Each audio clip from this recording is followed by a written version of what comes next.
tax. I feel like I was going maybe through transportation. Is that roughly what I was talking about?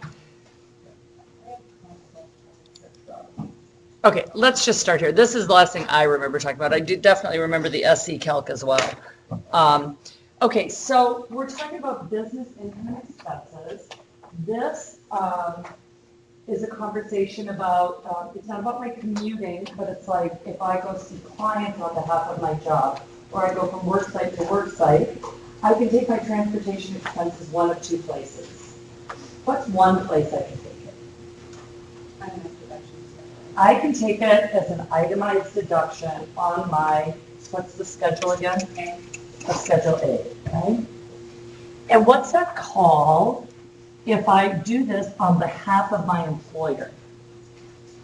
So say, like, we had a couple of teachers here a couple of years ago that had to go down to the Bitterroot and teach at our Spur school down in the Bitterroot.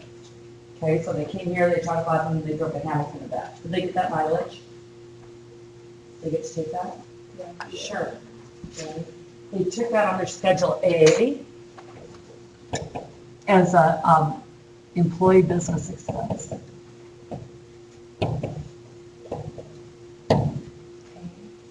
And employee business expenses come through on a Form 2106.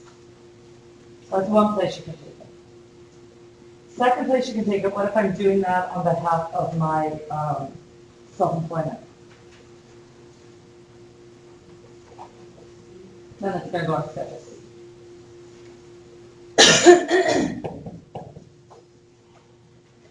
And basically what this says is that you can do one of two things. You can either take mileage, which is 53.5 cents a mile, or you can keep all of your actual expenses. Sorry, let me just finish up here. So with the standard mileage, then you also get 53.5 cents a mile, and then you get the business portion of these. And when I say business portion, I mean at the end of the year I'll have a client come and they'll say, I drove 20,000 miles and 15,000 of that was business. So 75% of his or her mileage is business, right? So that's one thing I can do. I've said all this, right? I'm just kind of flying over this again. Okay. And then, or I can take actual, which is like every oil change, every tire rotation, blah, blah, blah, every gas receipt. I take all that times 75%. And I just made that number up. This is called business use percentage. And really most clients realistically are not keeping a proper log. What I have them do is just give me beginning and ending odometer readings and then just estimate how much they drove for business.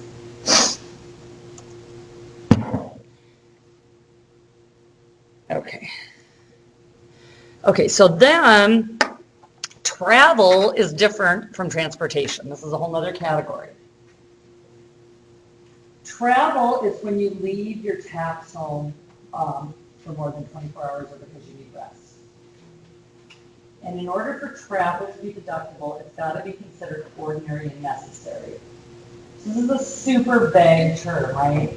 So it's ordinary and necessary if I'm a hairstylist is very different if what's ordinary and necessary if I own the jets, right?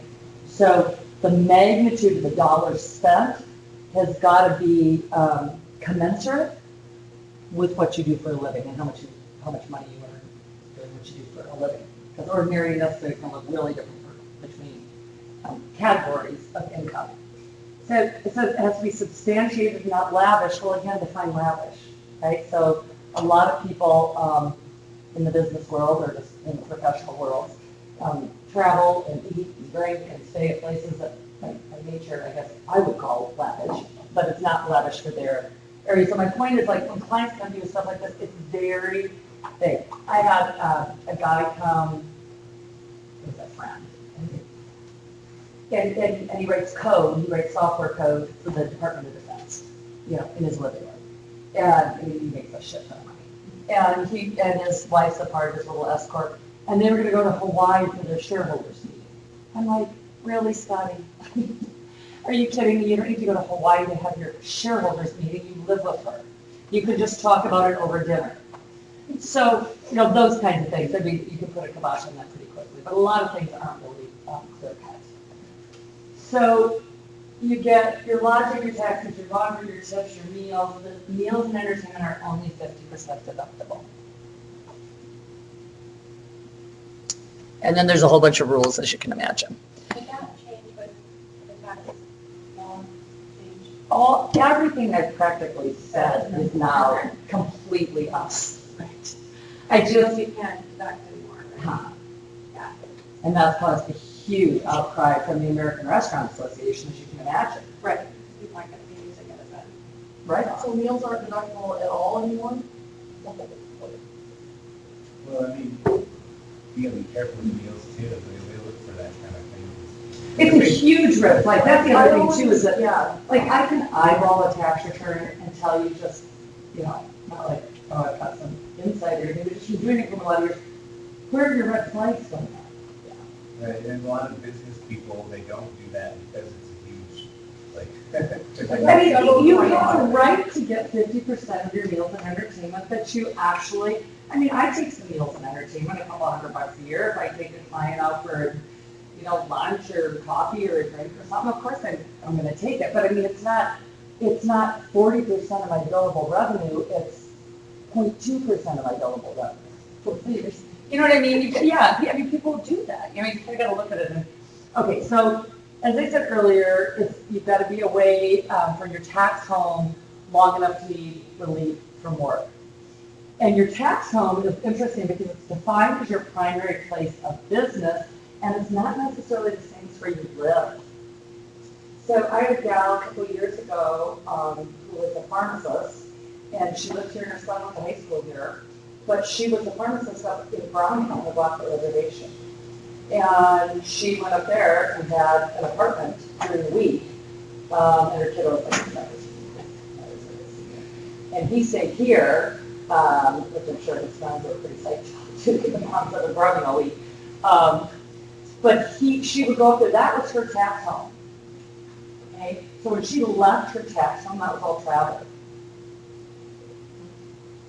So I'm trying to think of another example. I had a guy that used to crab up in the Bering Sea, and that's a wishy-washy example.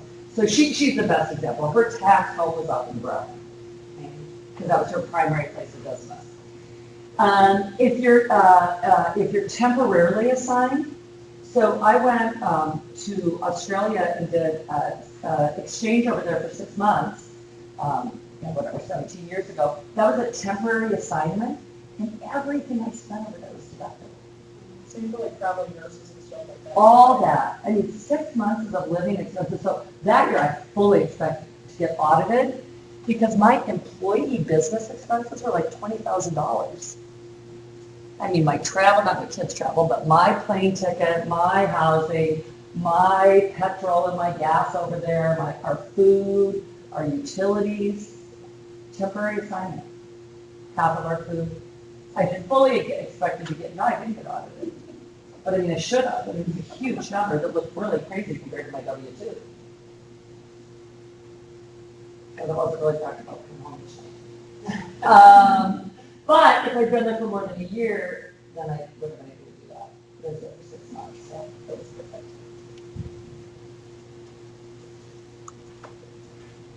Okay, deductibility is dependent. Okay, this isn't the example of the sabbatical. This is more the example of, I'm just going to take a business trip. And basically the IRS looks at it through 3 lenses. Is the travel primarily business trip in the United States? So I'm going to Tucson, I'm going for a conference, but while I'm down there, I'm gonna go mountain biking for 2 days. But the conference is 4 days. It's primarily for business, and it's in the United States. So my plane ticket, all the travel costs to and from are deductible. And then the actual expenses there, of staying in the Airbnb and renting a car and is 2/3, 1/3. That make sense? Primarily for business, conference is 4 days, flight is 2 days, plane ticket is deductible, and then I have to allocate the cost one year. So 2/3 to business, 1/3 to personal? Yeah. If it's primarily a business trip outside the US, now I'm going to London. And I'm gonna be conducting business for 6 days, but I'm also gonna travel around for 3. It's still primarily for business, but now I've got to split my plane ticket. 235. And of course, all the expenses on there. And if it's primarily a pleasure trip, this I go around to clients about too.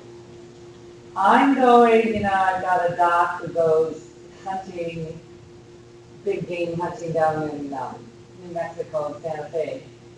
And he goes down there and he hunts and he does his whole thing, and then he like hops in a hospital and I don't know what he does. He goes to a hospital and has lunch with somebody. And he wants to write off the trip.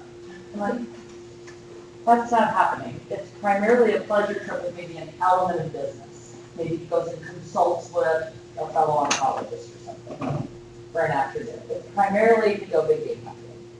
So he's not going to get any of his plane ticket, and maybe the one day, say that he really did have a full day of consultation with other oncologists, then I would let him have his hotel for that night as meals for that day. And then what you really do is you get your clients so that they start to kind of fib. But I'm like, whatever you tell me, I'm going to write down. I'm not going to question it.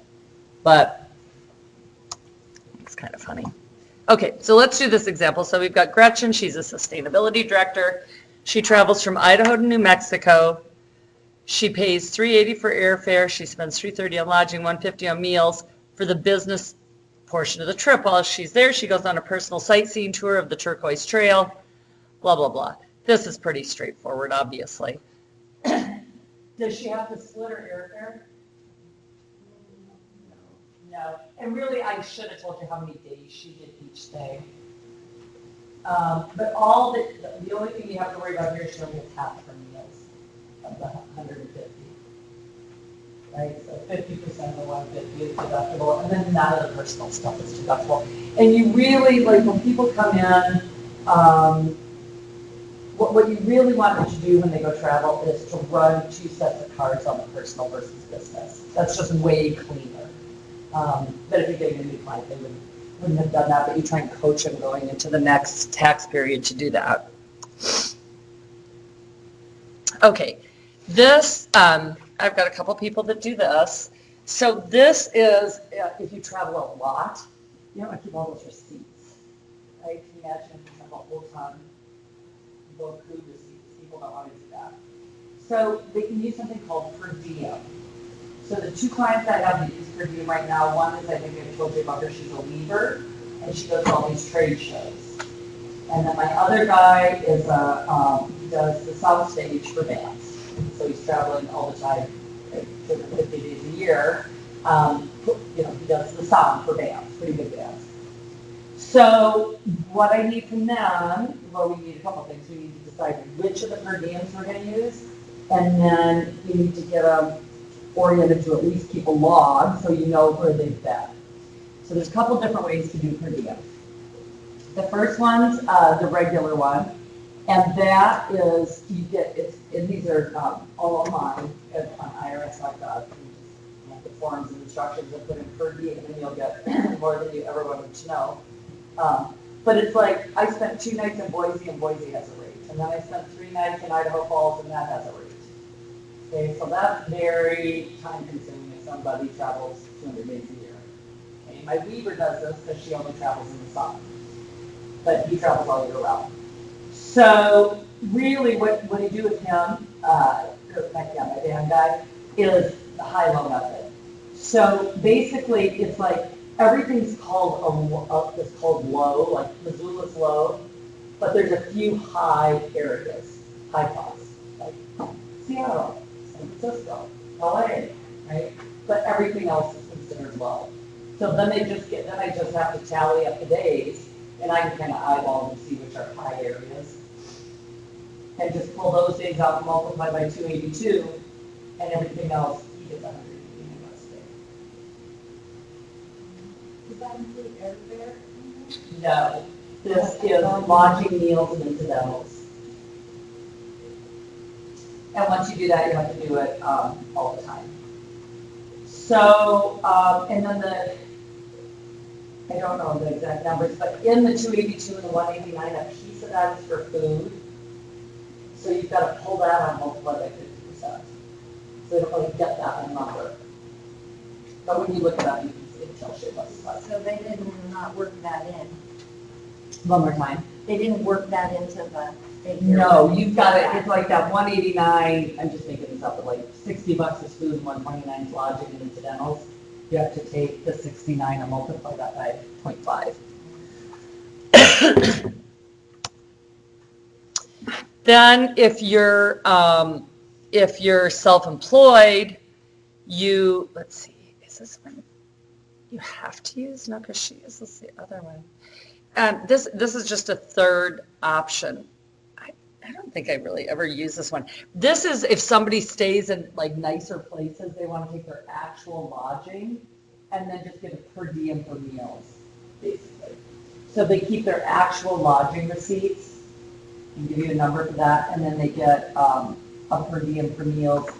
And it's, again, high-low area, $68 to $57.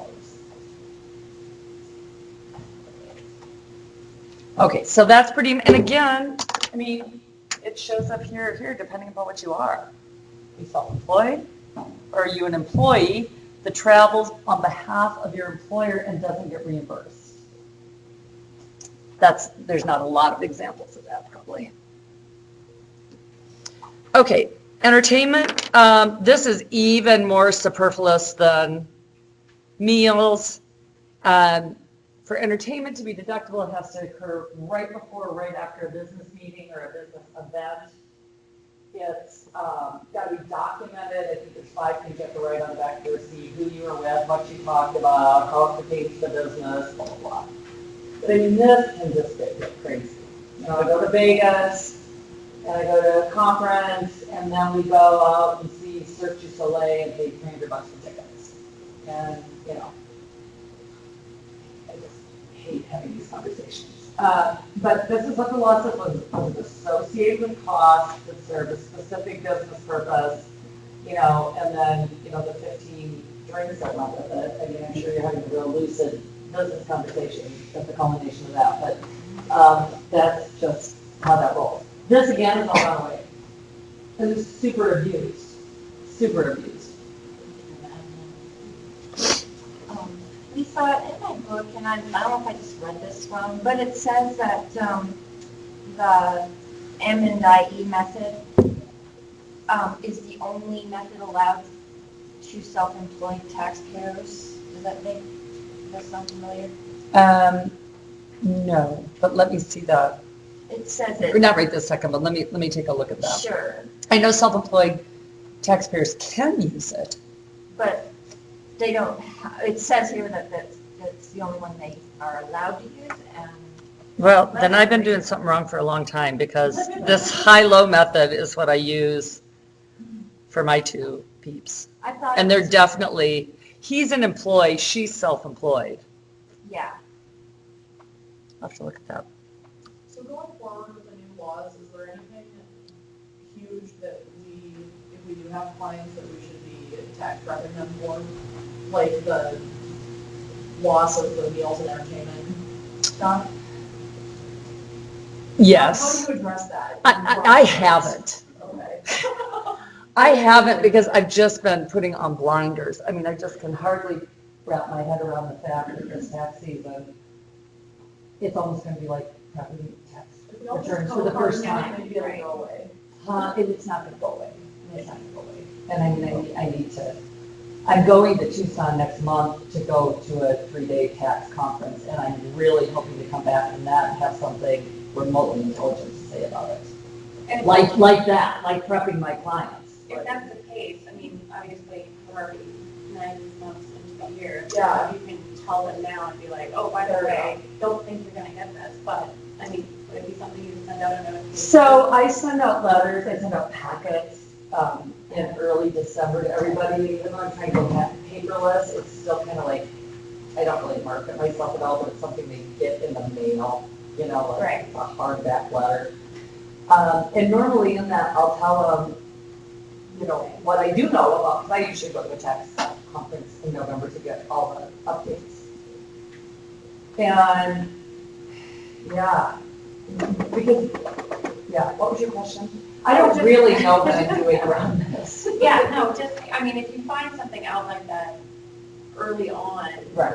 would there be a way, or would it be wise to Sure, send of out course it a would. broadcast message to Of everybody? course it would be, and I really should have done that. I should have figured out what was going on in February or March, but I was buried in taxes for that year. Yeah. So, and then it was summer. You know, and then now it's now, and it's like, Well, oh. it's gonna be October. Yeah. I feel like a lot of people aren't even gonna know how it's gonna work until we work through taxes this year. I sort of feel like that, like I am not gonna have enough of a grasp on how it impacts 50 different people until I actually sit down and do it. I know for sure that's how they feel at my workplace. Do they? I think So they're not all on top of it and like, I mean, I'm sure, I mean, I don't know their daily lives. I think they have been doing some sort of like prep for it, but I haven't been seeing a ton. I don't know. oh, good. I mean, we're still because working through last year's taxes, so it's like. I Right. don't think they have Yeah, time we to just look finished forward. extensions from 2017. Right. So that's the big deal right I mean, I don't do extensions, but a lot of people just finish corporate extensions. We had tons of extensions this year, I heard. Just tons. Sorry. I came out really loud. I know, considering you never say anything. Okay, so I help people do their, a lot of people, but one person do their books, and they have a lot in entertainment. Should I say something to them about the meals and? Don't say anything that you've heard from me as pertains to the TCJA. I mean, yeah, I would not consider that sage advice. I would talk to your supervisor and point that out and say, is this, you know, Well, it's not forward, then I would just look it up, or I can look it up. Or you can take that and do something, and hopefully I'll have some information. No, it's sweeping, it's overwhelming. Okay, educational expenses, you got a little whiff of this on one of these two cases, right? Had a kid that was in Stanford. So, and you had to launch an optimizer, right? Did that always come up if you made any changes and you would have to go back in with your error message and launch an optimizer? So there's so many different places that education expenses can go on your tax return that the software developers, you just hope they understand the tax law and go where it's most beneficial. So let's just start basically by what's deductible and then the difference between if you're employed or self-employed. So you get the cost of your courses, you get your lodging. So I'm traveling to this seminar in Tucson, I get to write off where I stay while I'm there. 50% of meals and travel, or meals and entertainment, travel. And it must be paid to meet the requirements of the taxpayer's employer or comply with laws or regulations. So like CPAs and attorneys and doctors and engineers, lots of people like that, have to get 40 hours of continuing professional education a year to retain your certification, right? And that's expensive. So to do that, you get to write up the cost. But if I was going to a,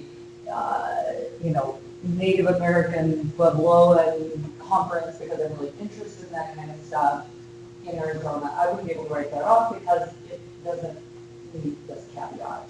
It doesn't have anything to do with my employment and it's not my existing credentialing. And the education can't lead you to be qualified in a new trade or business. So if I was going to law school, I couldn't write that off because that would qualify me. It would supplement what I do now, but it would also qualify me to do something different. So you can't write that off. So this gal's a paralegal. She goes to law school at night. Are her educational expenses deductible? What if Roberta flew from her home in El Paso to a continuing ed conference for paralegals in Dallas if you have to have 30 hours a year for paralegals? So in the first situation, she doesn't get ticket to law school at night because that qualifies her to do something different. But if she went to Dallas because that was still paying a paralegal certification, she would get that.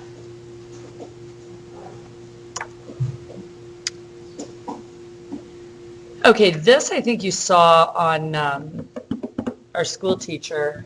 So educators, they tell us that anecdotally, the K through 12, or I think it's like K through 8, teachers spend a couple $1,000s a year on supplies in this country. Amazing, because they're people living on 30 grand a year, teaching our kids. So Congress in all its wisdom gives them $250 of write-off. It's like, okay, it's not nothing, but. And then everything that that doesn't flow through on the front can go over here. But these are going away this year too. All of our employee business expenses are going away.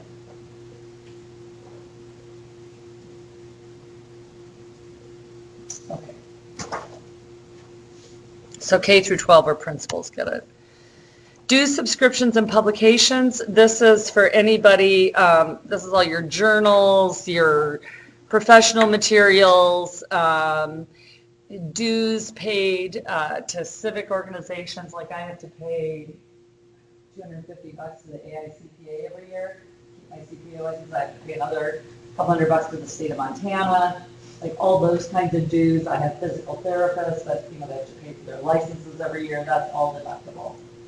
They do subscriptions and publications. Special clothing and uniform. The only time you get uniforms is if it's something that's not appropriate to wear outside of work. So, if I'm a Wall Street baker, I can't write off my Gucci suit because I can wear that outside of work. But if I buy scrubs and specific things like that. Protective wear is always deductible. And to pay to launder your uniforms is also deductible. Second go on schedule This is going to go on Schedule A. Yeah. But again, going What if away. they happen to be a self-employed, like, midwife or something, and they want to. Then you could put it through your C. Okay. Then you could definitely put it through your C. Business gifts are super limited just because it's an area of potential abuse. You can only write off up to $25 per person per year. And then I think you get like another $25 for his or her spouse, and like a few bucks for wrapping. Cost of wrapping, it should be husband and wife is one donee. Yeah, I mean, it's essentially nothing. Very, very limited write-offs. Yeah, it's not even worth time. Now it's not really worth You can get them a nice card. it. Right. No. So glad. Really, I'm tracking now. You can never write off a gift to your supervisor. Yeah, so this is, interestingly, this is one of the areas, I don't know if you've been following what's going on with Paul Manafort, but he was indicted on 10 counts and pled to 2, and one of them was on tax fraud, and that's oftentimes how they get, is tax fraud, wire fraud, mail fraud, things like that. And one of the areas that of the fraudulent tax return was through the gift section. It was basically, they were basically bribes. They were bribes. Yeah, well, that he did deduct. I mean, and that's of the 10 indicted counts, one of the 2 that he pled to was tax fraud 2015, 2016, 2014, 15, and 16. Okay, this is just, what do you need to have written proof? Okay, bad debts. This is a really tough area to explain to clients. So you can't, a bad debt arises when you sell something on account of, and later it becomes uncollectible, obviously. But you can only write off a bad debt if you're an accrual basis account system. Because, so if I sell you something, I sell you a scooter, and you're supposed to pay me and you don't, and I haven't recorded that income yet, why can't I write off a bad debt?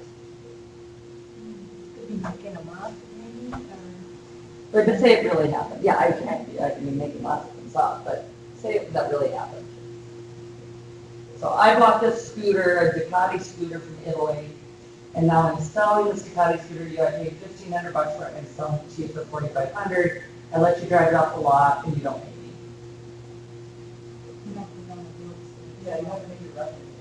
I haven't booked the revenue, so how can I book the bad debt against it? The motorcycle's gone, but that $1,500 has already gone through what? Right, cost of goods sold, exactly. So try explaining that to somebody though. It's like, well, you've already expensed the $1,500 and the profit's gone, but you didn't book the revenue. So cash basis taxpayers cannot take bad debts. Well, aren't all taxes cash basis though? No, all my S corps are accrual. Most of my S corps are accrual. All of them. And you have to use a specific charge-off method, like you can't average anything. It's like that Ducati went out the door and that chick never paid me, and that's specifically that scooter, and I've got to show proof of worthlessness. In other words, I tried to pursue and get the money back from the lady that drove it off the lot. And so would that be like a capital loss or something? Well, that's a very good question. There's two categories. If the example I was just giving you is a business bad debt, right, because that was inventory. So that's an ordinary loss. But if I make, so a non-business bad debt would be like, I loan money to my niece because she's going to start a furniture business. And she doesn't pay me back the $20,000. That's a non-business bad debt. And that's capital. And when you hear capital loss, what does that say to you about how much you can deduct?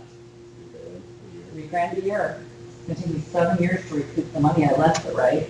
As far as write-offs on my tax return. Yeah, so that's really your questions with bad debt are cash basis or non-cash basis taxpayer for a business bad debt. And then for a non-business bad debt, it's going to your Schedule D.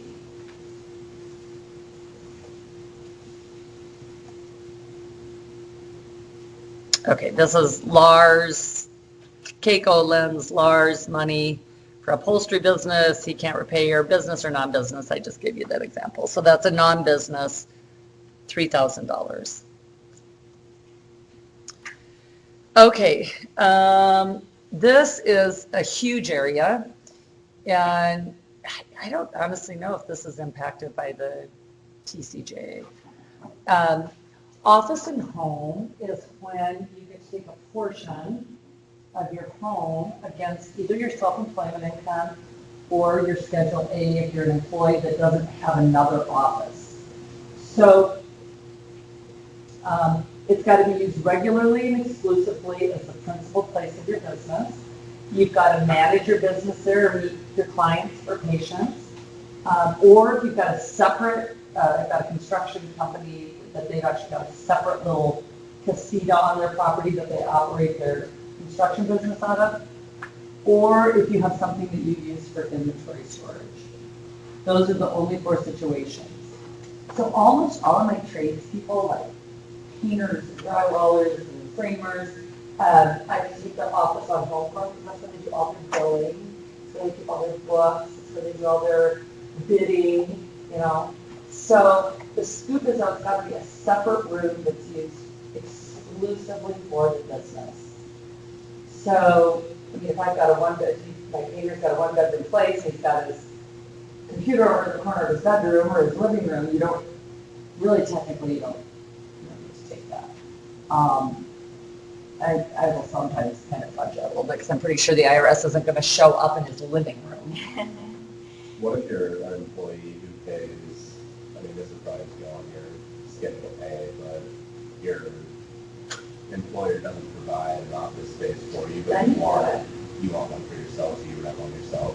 There you go, absolutely. And that's the only situation you get it in when you're an employee is if you don't have you don't have an office, access to an office at your end. Yeah, so like, I mean, pretty much all of us here also have offices at home, because we do a crap and grading, blah, blah, blah, but I couldn't ever take it at home because I'm not here. I can take the one at home through my Schedule C because it's also with my tax practices.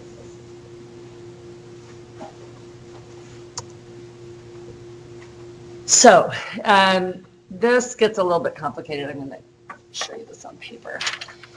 So what happens with office and home, let me just read this and then we'll go through an example, is you can't, your office and home can't throw you into a loss situation unless it's from things that you would get anyways, i.e. mortgage interest and property taxes.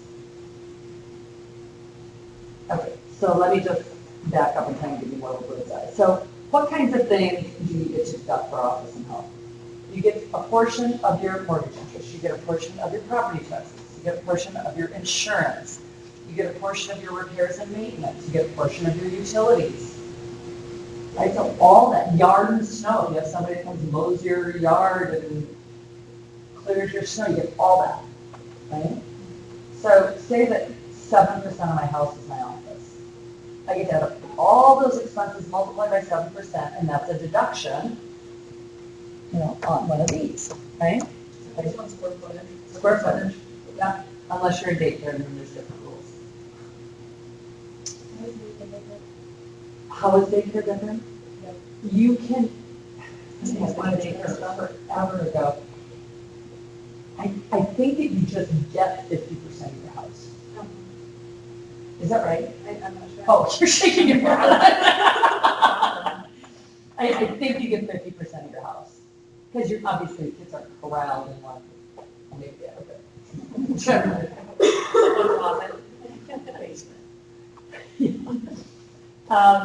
So say that, so I take, say I make, I net $4,000 from my business.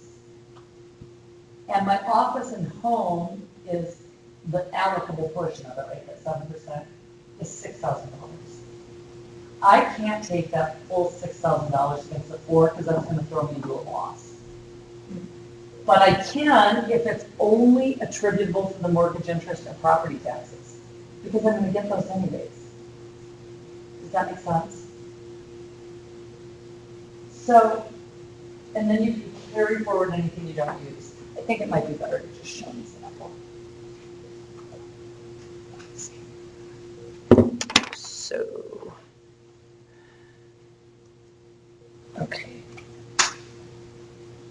okay, let me just, I don't have a good example up here. Let me just put this little camera thing up. Okay, so let's say that I'm a counselor and I have an office in my home, and does this look fuzzy still? Ooh. I have an office in my home and my revenues, you should probably write this down. So you've got an example in your books. I bill $80,000 for my counseling services. And then I've got all my other expenses, which I'm not going to take the time to go outline, but let's just say all my other operating expenses. There we go. Are $55,000, no, $65,000. Okay. And then over here on the side is my house. And my office is 15 by 18. And my house is 2,800 square feet.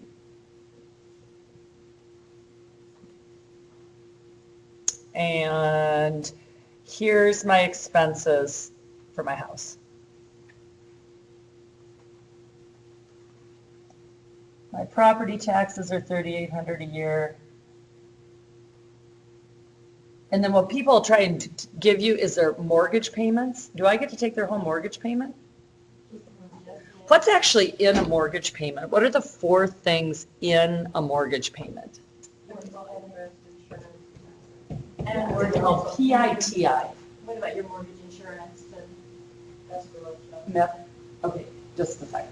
So a basic mortgage payment, the stuff without what you're talking about, is part principal, part interest, part taxes, and part insurance. And these guys go into something called escrow, as long as somebody holds your mortgage, i.e. the lender, and then they disperse it to the property tax authorities and whoever covers your homeowner's insurance. So say your mortgage is $1,680 a month, you know, say your insurance is $180, your taxes are $200, the other $1,300 is split between principal and interest, and the longer you hold the mortgage, the more the principal and the less the interest, right? So people will try to give you their whole mortgage payment. I don't want that. I need all these sections broke out. And you usually get that on, well, you do get that on something called your 1098. That's what the mortgagor will give you, and that's got the property taxes and the insurance and the portion of the mortgage that's interest. So I never listen to people when they tell me anything about this. I just want the 1098. Okay, so my mortgage interest is $11,500. I've got homeowners insurance of $1,900. I've got repairs and maintenance this year of $3,900. And my utilities, you can't take like, what can you take? You can't take cable TV, you can't take your landline. This is like your sewer, your water, your Northwest Energy, things like that. What about your internet though, if you work like? So internet, that's a really good question. Where does, your Wi-Fi and your internet and all that go? Do you have to allocate that? Really don't. Well, I take that back. You do have to allocate it, but it doesn't come through your office and home. I just take a portion of my internet right on my Schedule C. Like 40 or 50% of it. It's gonna be I usually take like 40 or 50% for everybody. So it's not a deduction so much as an expense? It's an expense right on your Schedule C. Okay, so can you figure out for me, based on this information, what you think their office and home deduction would be? What are you going to do first? Figure out the percentage. You got to figure out what portion of their home is attributable to their OIH. So I've given you the size of the office. I've given you the size of the house.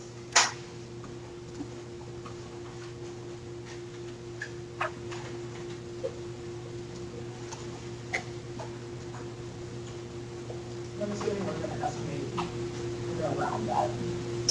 It goes out to 2 decimal points, so if it's like 7.36% of the house, that's how far it goes out. So really, So 90 or something. it goes out 4 places. No, it does go out 4 places. Oh, okay.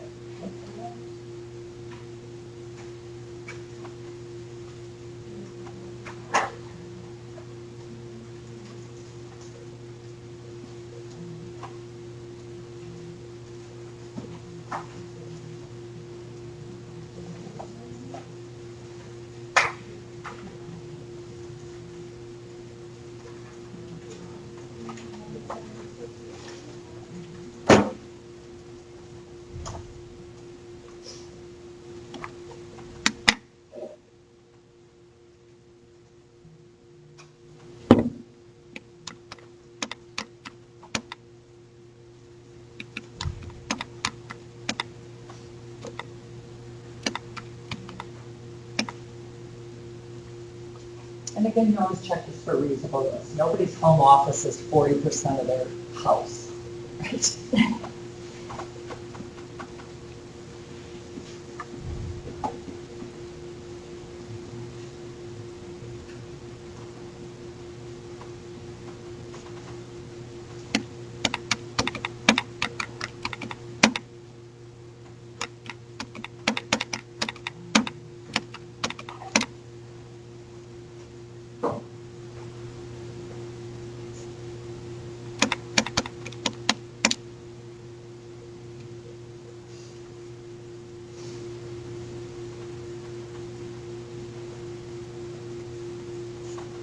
So this issue, this particular case, there's no problem. He's got plenty of income to absorb it, right?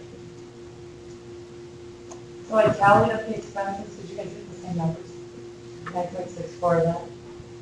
Because he had 15,000 bucks of income that I could absorb with OIH. Does that make sense? But the whole situation changes if you don't. Let's use all those same numbers for the house, but let's make all of this different. Now let's say the revenue's, 8,000, because I just started my business. Well, that's not a good example. Let's just say I don't make much money.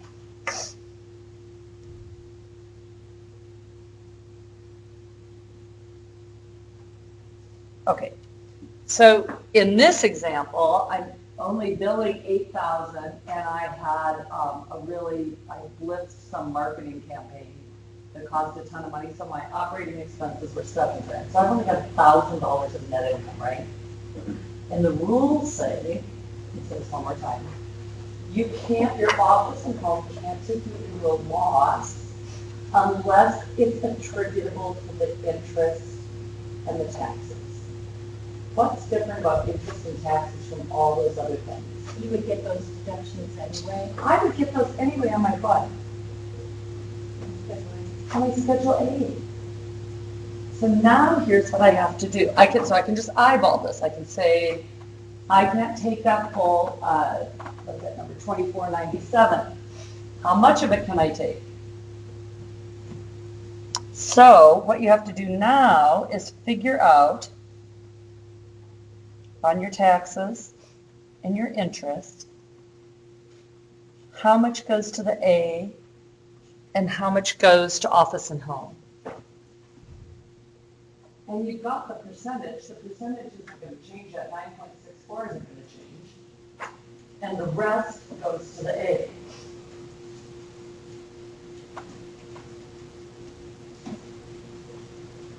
So would you be able to take the whole 1,000? We might be able to take more than that. That's what we're trying to figure out. So your property taxes times, what's that, 90.36%, 0.9036. That percentage is going to your A. 0.0964 is going to your office and home. Yeah. Sure. I know this is really confusing to explain. So regardless, take 100%, 1.0 minus 0.0964, because that's how much is my office and home. So regardless of what happens, 90.36% of those two expenses are showing up on my Schedule A, right? So can we figure out how much that is?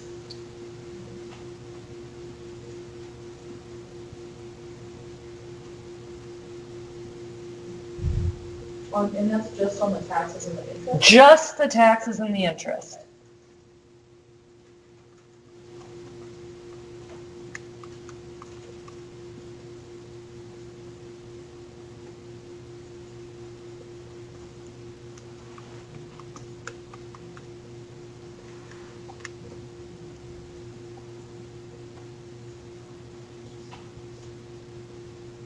Yeah.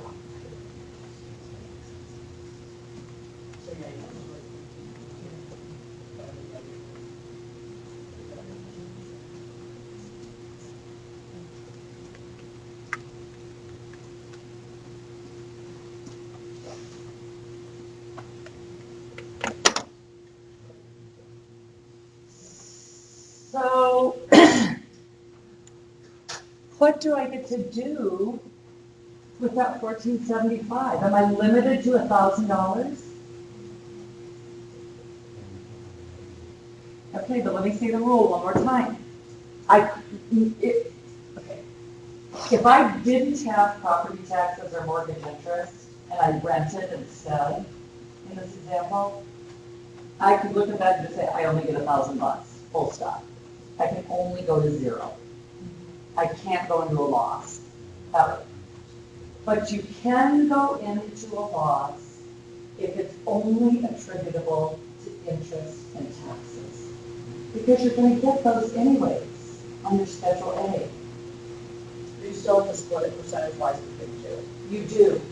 And then okay, so let's just carry this out. And then you really wouldn't, write off any of your insurance or. Well, you're gonna still, the software is gonna still do the calculation because you can carry it forward. So say next year the marketing blitz pays off and my revenue is 38 grand. I get to take everything that I wasn't able to, it's like, oh, I got a headache. Yeah, it's kind of a weird one. Okay, so let's just carry this through. So this year, my OIH is $14.75 because it was just taxes and interest. So you can see my Schedule C has got a loss, right, of $4.75. My next question to you is, what's my carry forward? You're 9.64% on the insurance for repairs and maintenance. Yep. So get me my OIH carry forward, and then we'll do the next year.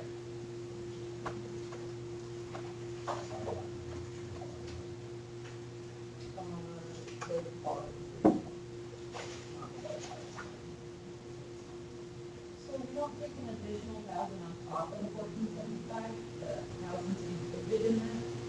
You know what I'm saying? I do. And no, you don't take an additional $1,000. That number that I calculated there goes straight up. If that number, Betsy, if this number, okay, that's a great example. If this number had only been $475, then what could I have done? Added in some of the I could have pulled in $525 more from 9.64 of those bottom three. So then my OIH carry forward wouldn't be the number you're calculating right now. Well, what if calculating the other numbers before property taxes and interest? You could add 1,000 to that and then add the 1475.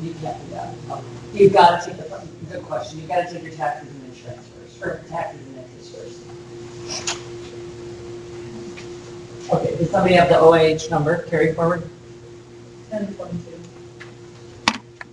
Do I have a second on that? Okay.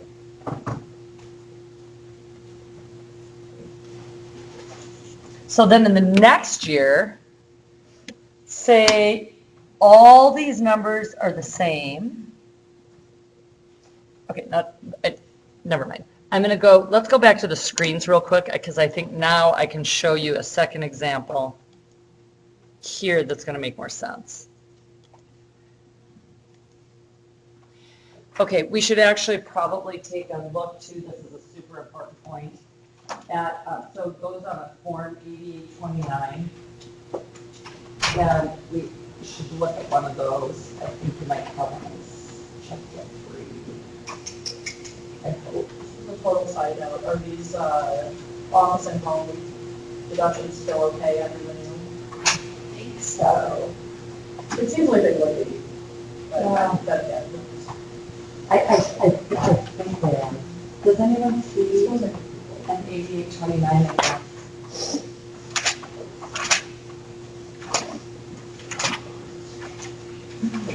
Okay, page 3-61.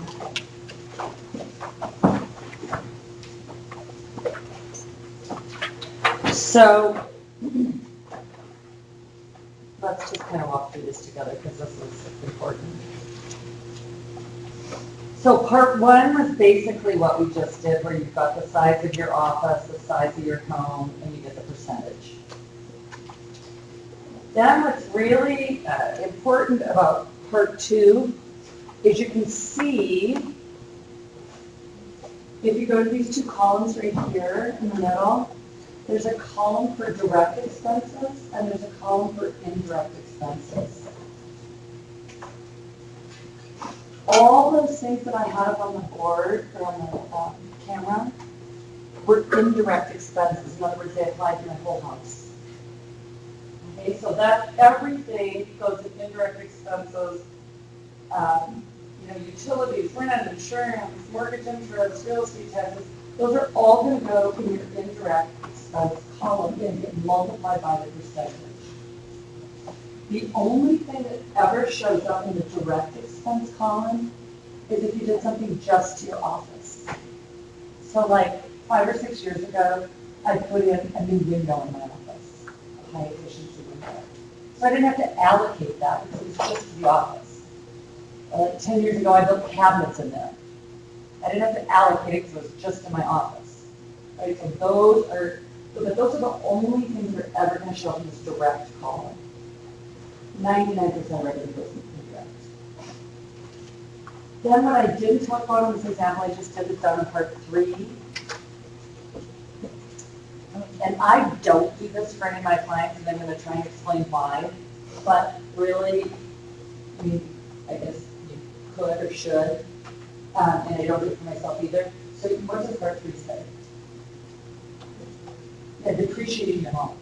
So you can technically depreciate the portion of your home that's allocable to your office. Why? Can you imagine why I would want that write-off, why I don't want to do that?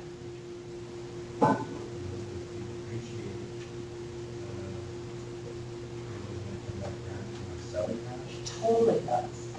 So basically the laws right now, if I sell my personal home for up to a $250,000 gain if I'm single, or up to a $500,000 gain if I'm married, I'm paying tax on it. So I don't want this little write-off to come back to me and be taxable in my retirement or at the end of my life. I have a tax bill to have saved this little bit of money. I try to explain this to clients why I don't want to do it for them. Most people don't really get that. They're like, I want the write-off now, and actually tax theory says you take a write-off now, but I don't do it, and it's a small number. But in the examples that we're doing in here, you'll have depreciation. Okay. So, okay, and then down at the bottom here too, and this may be, Amanda, what stays with us rather than this whole other system I just showed you, is about 3 years ago we got this simplified method and you just get $5 a square foot. But whenever I worked that, I mean, my actual write-off is way higher than $5 a square foot. So that's what I want. So you can always choose. But you can't do a carry forward with the simplified method.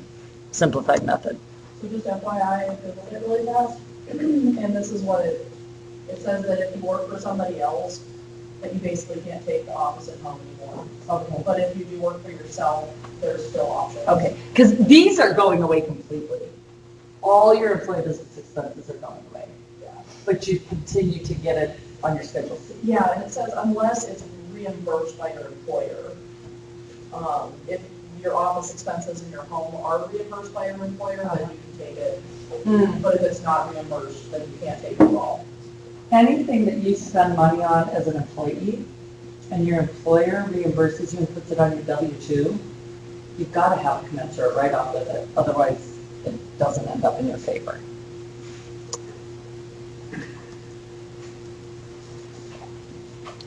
Oh my God, this chapter is just endless. What screen are we on?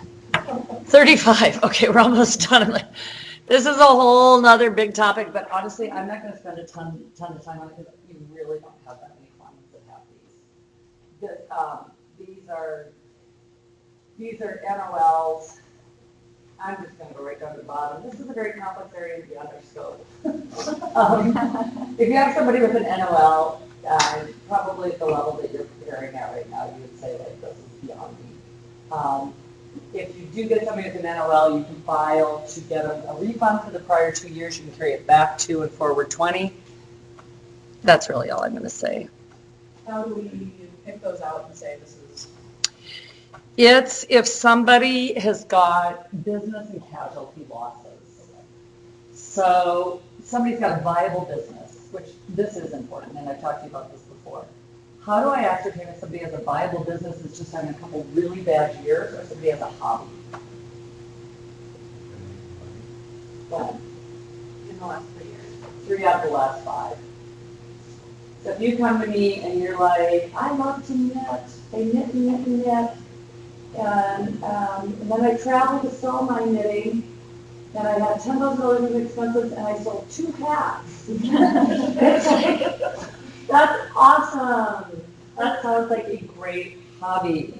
But if on the other hand, you have a knitting company and you've had a history of making money and now you just have really shitty 2 years, it's like, of course I'm going to take the losses. Then you're going to have an NOL, and I'm going to carry that loss back against the years where you had a profit and get you a refund from all your tax from those years. Does that make sense?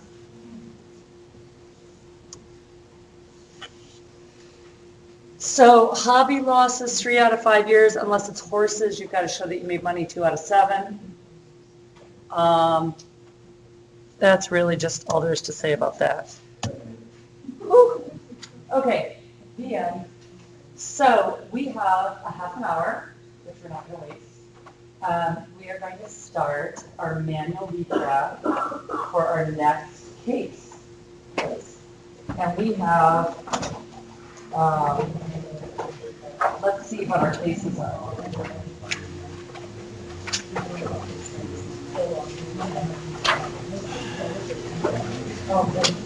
So you just did 4 and 5.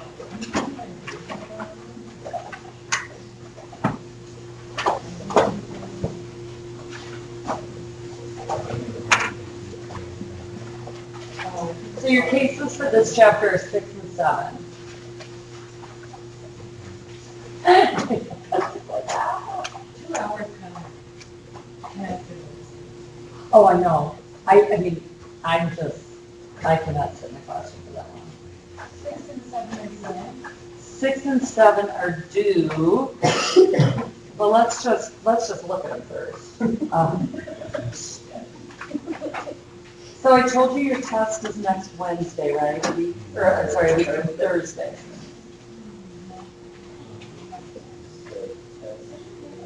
The 27th. And today's the 18th, correct?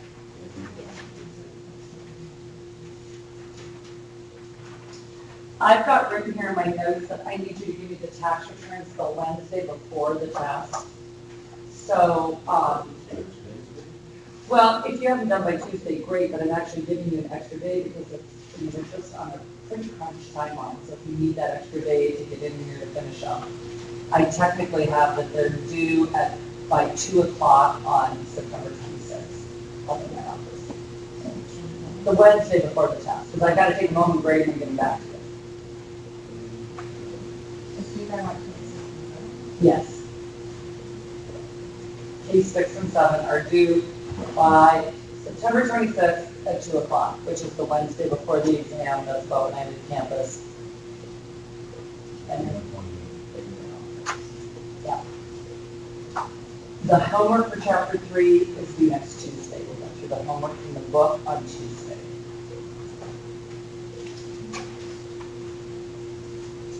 And then last you thought these were going away, we're going to start on that first manual tax return in the packet next Tuesday as well. We're starting Yeah, no, we're starting in the intro. So next Tuesday, what I'm saying is you need to have the homework for chapter 3 done, and you need to read this guide. These are our manual tax returns. The first one? Yep. And you need to print out for Tuesday the forms that you think you're going to need for this. And then we'll go over it and I'll try and get you jump started to see if you got the right forms. Yeah, it's a work credit. And then will we have time on Thursday to work on Thursday's all computers. Yeah, this Thursday's all just in class, and I'll help you guys with this. So right today, I would use our last half hour reading through case 6 and starting your manual.